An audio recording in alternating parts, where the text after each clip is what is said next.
Polynomial inequalities. A polynomial inequality is any inequality that can be written in the form of the polynomial expression strictly less than 0, less than or equal to 0, greater than 0, greater than or equal to 0. To solve polynomial inequalities using the sign test method, we're going to solve a polynomial inequality as one of these four forms. Following the steps. Step 1, find the real zeros of the px by setting px equals 0 and solve for x. Step 2, place the zeros on the number line, splitting it into intervals. Step 3, within each interval, select a test point and evaluate p at that number. If the result is positive, that means the polynomial function greater than 0 for all x in the interval. If the result is negative, then the polynomial value is less than 0 for all x in that interval. And the last step, write the solution set consisting of all the intervals that satisfy the given inequality. If the inequality is not strict, use less than or equal to or greater than or equal to, then the zeros are included on the solution set as well. In this example, we're going to find the solution of the following polynomial inequalities. Express the answer in the interval notation.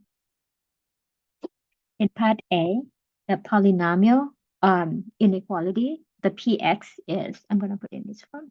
So px equals x minus 1, x plus 4, and 2 minus x. First, we're going to find the 0 of this px.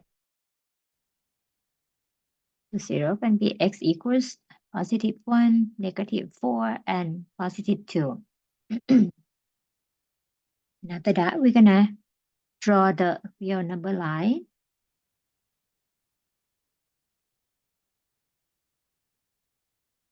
And locate those numbers on the real number line. Negative 4, 1, and 2. And then gonna pick up the numbers to test whether the sign of the px positive or negative for each interval. Right now we have 4 intervals. Let's get started with the one on the right hand side. For example, if x is, I'm gonna put in different color again. This one is when x is greater than 2. This one x between 1 and 2. This one x between negative 4 and 1. And then x is less than negative 4. So we have 4 different intervals. And this is the strictly less than, so we don't include the equal sign at the ends. Now, for x greater than 2,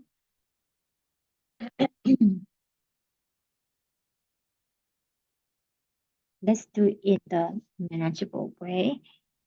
For x is greater than 2, pick the number that's greater than 2, for example, x equals 3. If x equals 3, you put it in 3 minus 1, 3 plus 4, and 2 minus 3. Don't worry about the number, we just look at the sign. The sign here turned out to be positive sign, negative sign. So overall, the quantity will turn out less than 0. So we put minus sign over here. Next, for x between 1 and 2, let's pick the number. For example, x equals 1.5.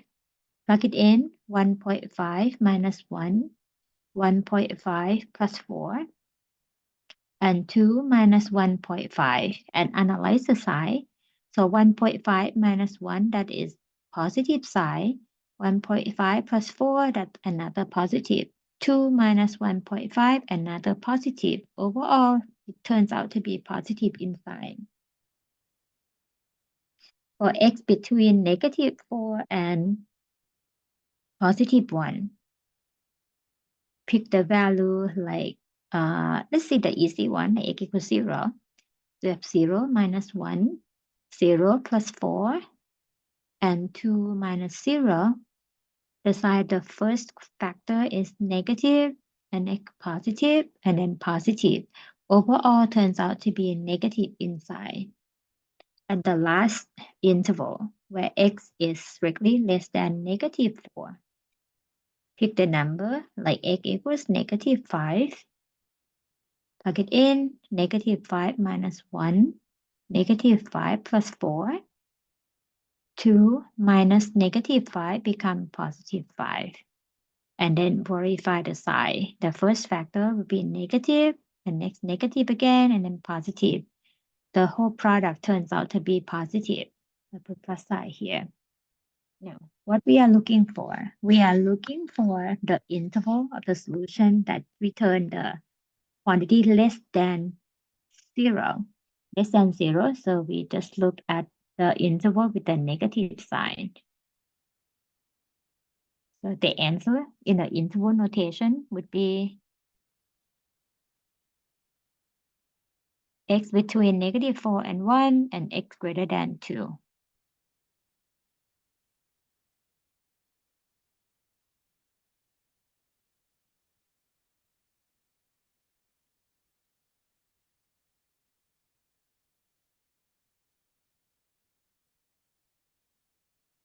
Another example, the px is x times x plus 6 power 2, x minus 3 to the 0. For this polynomial expression, gonna be at 0, at negative 6, and at positive 3. Draw the real number line. Locate those 3 zeros on the same line, like negative 6, 0, and 3. That gives us the 4 sub-intervals. Going to be the interval that x greater than 3, x between, well, this is the greater than or equal to, so we're going to put like equal sign here. So x between 0 and 3, that's another one. And then x between negative 6 and 0. And the last one, x less than or equal to negative 6. We have 4 sub-intervals. So the first interval, we look at x greater than or equal to 3 by picking the number again, greater than or equal to 3. Let's pick x equals 4. If x equals 4, we have 4 multiplied by 4 plus 6 squared, and 4 minus 3. The sign here, 4 as a 4, that's positive. And this is another positive, another positive. Overall, we have greater than or equal to 0. We have plus sign here. Between 3 and 0, pick the number in between, like x equals 1, might be easier. Be 1 multiplied by 1 plus 6, quantity square, 1 minus 3. Positive number for the 1, positive number for the power 2, and negative number for the 1 minus 3. So overall sign can be less than or equal to 0. Side. Next interval, x between negative 6 and 0. Pick the number like x equals negative 1, for example. Negative 1 times negative 1 plus 6, quantity square, negative 1 minus 3. So we have negative sign for the negative 1. Negative 1 plus 6 is 5. 5 squared will become positive. Negative 1 minus 3, that's negative 4. Overall sign gonna be greater than or equal to 0. So plus sign. And then the last one where x is less than or equal to negative 6, we choose a number x equals, let's say negative 10. Let's make it further down. So negative 10 times negative 10 plus 6, quantity square, negative 10 minus 3. Identify the sign of each factor, like negative sign here, plus sign here because of power 2, and the last factor is negative. So we have greater than or equal to 0 for the left one.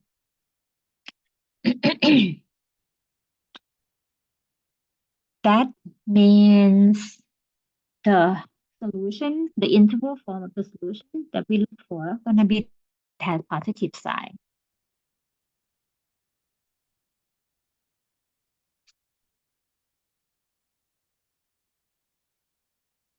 The solution will be in the form of the x is less than or equal to -6,